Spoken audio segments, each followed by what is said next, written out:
Okay, guys, so this is Ableton Live 9 Suite. This is the basic layout. We got our global transport window up top here with our basic controls. We've got our BPM, our tap tempo, quantization bar, and our timing signature bar, and then our tempo nudges right up in here. Right here in this bottom right corner, we have this info bar, which actually anything our mouse browses over in Ableton, it'll let us know what it's for, which is actually great and really helpful to use. Um, right now we're in the session window, and we will stay in the session window for now. We'll get out of that in a little bit to show you guys the other window, which is the arrangement window. So in the session window on this right side right here, this basically just turns off or on different things about the session. This would be our sends and delays, for example, our overall aggregate operating system. Don't really need to worry about that. So we can actually have that turned off right now if we wanted to. Right here, we've got our basic mixer. We've got our track panner, our activator, our solo cue, our arming button for when we want to record MIDI data, and then our track volume. There are 4 basic tracks in Ableton. We have audio, MIDI, the return track, and then the master track. That's about all we need to know for that. Right over here on the right side, we've got our sounds, drums, other effects, Master Live, which we will get into towards the end of the semester, actually. Okay, that's about it. Let me show you guys the basic thing which you're going to need to know, which is how to record MIDI data. So as we can see, this is an empty MIDI track. If we'd want to drop an instrument in here, we'd pick an instrument and drop it right in this bar. This layout gives us everything we'd want to know right here to be able to tune the instrument. So you guys could play around with this as you're trying to find the right timbre for your sound. If I had recorded MIDI data or wanted to record MIDI data into this track, what I do is, so this track is armed since I just pulled it up. Right now my MIDI isn't connected because I don't have another USB slot, so I've done everything beforehand, so you guys will have to bear with me. But so I'd click this button to make sure the track is armed, and when we do that, we get a small visual change right up here. When the track is armed, these buttons will turn to a circle, and then I would click any one of these clips, since they're all empty, to record into that button, and then I'd begin to play. So I've done that already with this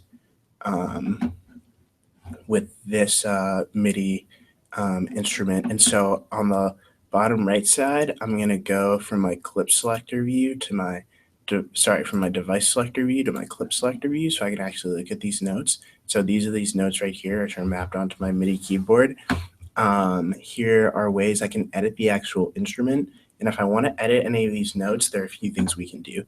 Right now, I could highlight and select these notes, and I could change their quantization, which is the note that they're set to hit. So if I wanted to set them to be 4th time notes or 8th time notes, so that it will change the actual grid, I could shorten or lengthen the length, I could change the length of the note, make it shorter or longer. I could change the velocity, which is the strength. If you want to think about maybe like someone striking a drum, how hard they would hit it. If you want that sound to be soft or hard, the impact that it's made with. And then also, if I right click anywhere in the grid and hit the draw mode, I can add in more notes and turn the draw tool off. And then the other way that I'd record MIDI data, if I clicked on this instrument and said this is an empty track, if I was to double click right here, this brings up the MIDI mapping sequence. And this right here now allows me to click on one of these notes like this, and then at a different measure, double click on this spot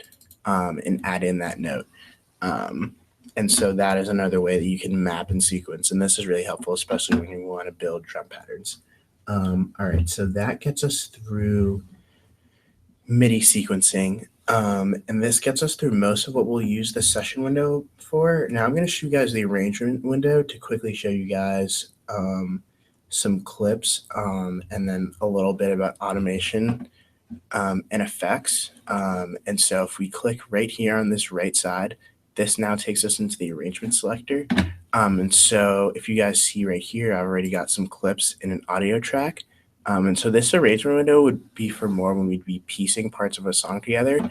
And so if you guys were to click on a clip, it takes you into the clip editor where you can actually change and reverse the sound, select different parts of the sound, change around different ways you want to play with things. If you expand a track, like this one is right here, we can also look at the automations that we could add to the track. So actually the master track, when we expand it, it has built-in automations such as the overall track planning and track volume and the crossfade. And so in these tracks right here, and for example, in track one, if we want to go back to this and we were to drop an audio effect in, so if we dropped in this slow and steady right here, and now we went up here since this track is expanded, we'll now see that this right here can be changed. So that one actually didn't come through. Oh, here's what we're looking for. All right, here we go. No contenders. So this is changing the phase in the no contenders, which is this key right here. So as you guys see, as I'm moving this, if you look right here, as I'm moving these 2 points, and I just made those by clicking on the automation line, it's going to change that red number. And so this will now change how this automation will pan throughout the song and the amount that it'll be paying at in terms of the phase throughout the song. So there's, and you guys just will pull this down this menu to select the different keys in here. And so that's one way you guys can automate. You can also automate by MIDI mapping. And so what that would do would be you would have this selected as the amount, and then you would hit MIDI, and then you would hit this, and then you would link the key on your MIDI keyboard and tap the key that you'd want to map it to, and then you'd be able to play that key. If you were doing this and playing it live, you can turn the device activator on and off in the top left corner. So if you haven't recorded yet and just want to see what the effect would sound like over the rest of the piece, you can do that as you're playing. Yeah, and then besides that, here I'll take you guys back to the session window for a second. Yeah, when you add an audio effect, it will come up here. So add another audio effect right here, and then I can just turn them off and on as I please. But here we can actually edit these audio effects. In this drop-down window, makes it nice and simple and easy to do that. Besides that, I think that's all you guys really need to know for starters. It's pretty easy as long as you're following the right pathways. Remember these 2 things about recording MIDI data. Remember, you guys can also use this arrange window. Don't feel like you have to be locked into the session window because it comes up first. This is really useful, especially when it comes down to mastering and adding effects. If you guys have any more questions, especially about editing clips, if you go to lynda.com, there's one that's up and running live with Ableton 9, which is about 2 hours long in total length, but there's in the 3rd chapter, there's this 5-minute section about clips, and then a couple 4 or 5-minute sections about adding automations and effects. That will be really helpful if you guys have any more questions about that. Let me just go over my notes quickly. Yeah, I actually think that's all I have for you guys right now.